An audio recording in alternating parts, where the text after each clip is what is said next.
This morning, we are still waiting to learn from the National Weather Service how many tornadoes hit Colorado over the weekend, how strong they were, plus how much all that damage will cost. Good morning, everybody. Thanks for being with us. I'm Jordan Chavez. And I'm Corey Rose. 9 News reporter Brianna Fernandez is live in Denver. And Brianna, we're entering severe weather season, and unfortunately, we may see more of this.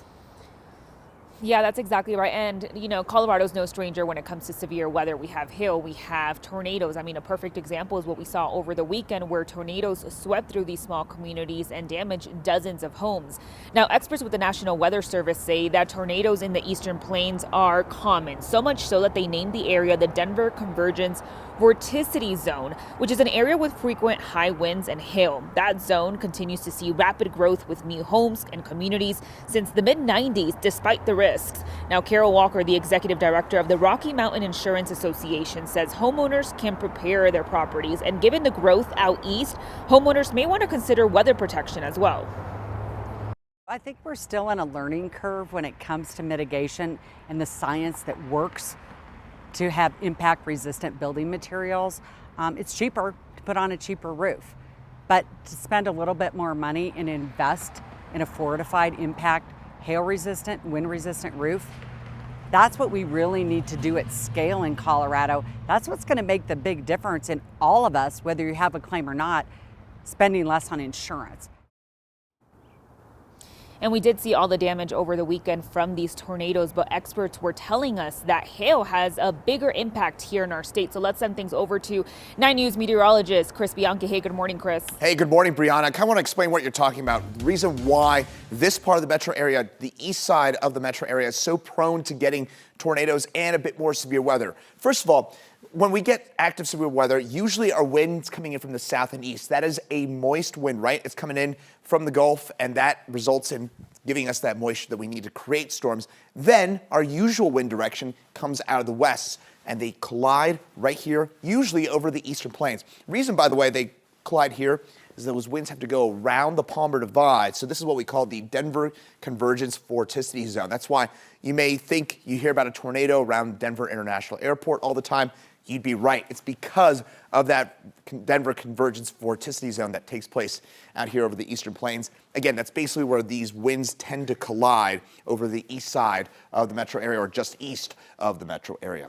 Radar right now, quiet as could be. Today we'll top out in the low 70s. It'll be breezy out there for today. Temperatures get up into the 60s by noon, 70s by the middle part of the afternoon. And those overall headlines, cool start, but turning breezy, but mild, then warming up as the week wears on. Details in my full forecast. Chris, thank you so much. It is 7:03. Let's talk about your traffic impact drive. It is really that time of the morning where we have all of our typical interstate delays out here. It is getting busy. Southbound I-25 in the North Washington area at 58th Avenue, really coming to a crawl. Same story for your southbound 225 commute. Delays really starting approaching Iliff down toward Parker, where we're looking here all the way toward I-25. Let's take you over now to our map. Couple problems I need to mention right now. Crash in Golden just off of Highway 58, just a little bit south of it. It's at Washington Avenue and 9th Street. Then we're getting reports of a stalled semi this morning along C470 and Highway 285, and we're seeing delays on both sides of 470. So if you're getting ready to travel between Ken Carroll and Morrison, that's going to be a slow spot. And then, like I mentioned, general delays kind of on all our main interstates, 270, 76 coming into Commerce City, I-70 inching toward that 30-minute drive time between E470 and 76. Normal for that drive is around 13 minutes. Erica, thank you. As the cleanup continues from this latest tornado outbreak, Elbert County is looking for some help. A spokesperson for Elbert County said commissioners have declared the area a disaster to help open up funding with the damage, but federal funding has become more of a challenge under the Trump administration. The Colorado Division of Homeland Security and Emergency Management says the administration's proposed policy changes would make it 4 times harder to get federal assistance for disaster recovery. The Trump administration already denied Republican Governor Sarah Huckabee Sanders' request for help in Arkansas after that state was hit by deadly storms in March. This comes after the president signed executive orders aiming to shift the burden of disaster response and recovery from the federal government to states. This morning, we are learning that it could take 5 years to fully clean up the effects from the Bishop Well blowout in Gailton last month. This is according to a state agency. For 5 days, the well spewed water, natural gas, and oil into the air, forcing evacuations. Since sealing off that well, Chevron has disposed of more than 7,000 cubic yards of impacted soil and thousands of barrels of recovered liquids. The Energy and Carbon Management Commission will oversee cleanup work, but the target date to finish is not until April 2030. This morning, 2 people are in custody after a deadly shooting that took place last week in a shopping center parking lot. Police say it happened last Wednesday at South Havana Street and East Mississippi Avenue. A fight led to the shooting that killed 43-year-old James Young. Another man is still in the hospital with life-threatening injuries. Police haven't told us how the third shooting victim is doing. That woman took herself to the hospital that night. This morning, a man is recovering after breaking into a garage and getting shot by the man who owns the home. This happened early Monday morning near North Moline Street and East 12th Avenue. But Aurora police say that someone broke into the same garage on Saturday, so the homeowner installed surveillance cameras, and those cameras let him know that someone was breaking in again. Police say the homeowner confronted that man, then shot him. 9 News legal analyst Scott Robinson said the state's Make My Day law, which does allow the use of deadly force in some cases, does not apply in the situation because it did not happen inside the home. Colorado law is clear. You can't use deadly force to protect property. So going into a garage to protect property that's in the garage does not enable you to use deadly force if it's a detached garage. Even so, Aurora police said that they do not anticipate charging the man who fired his gun. That decision is ultimately up to the Arapahoe County District Attorney. This morning, the National Transportation Safety Board is investigating what caused a Mexican Navy training ship to crash into the Brooklyn Bridge. This happened Saturday night when the ship was leaving the Manhattan Pier. The ship was backing slowly with the tugboat's help, but within minutes, it separated from the tugboat, picked up speed in reverse, and hit the bridge just 45 seconds after a distress call went out. The crash killed 2 people and injured 22 others.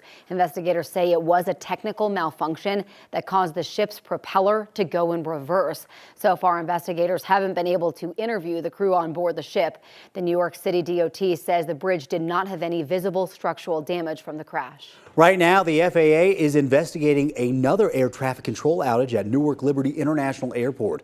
The terminal's radar approach facility experienced a radio outage for 2 seconds yesterday morning. The FAA says that all aircraft stayed safely separated. The administration implemented new 23-minute delays for flights into Newark due to short air traffic controller staffing.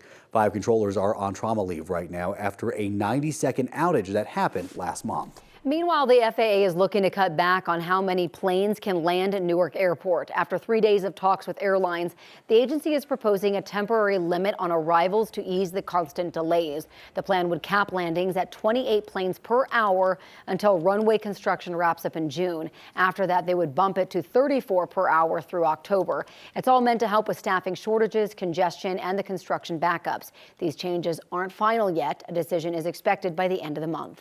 President Trump says that Russia and Ukraine will immediately begin ceasefire negotiations. He spoke Monday after separate calls with the leaders of both countries working to end the 3-year war. However, those conversations did not appear to achieve a major breakthrough. Right now, it's not clear when or where any talks might happen or who would participate.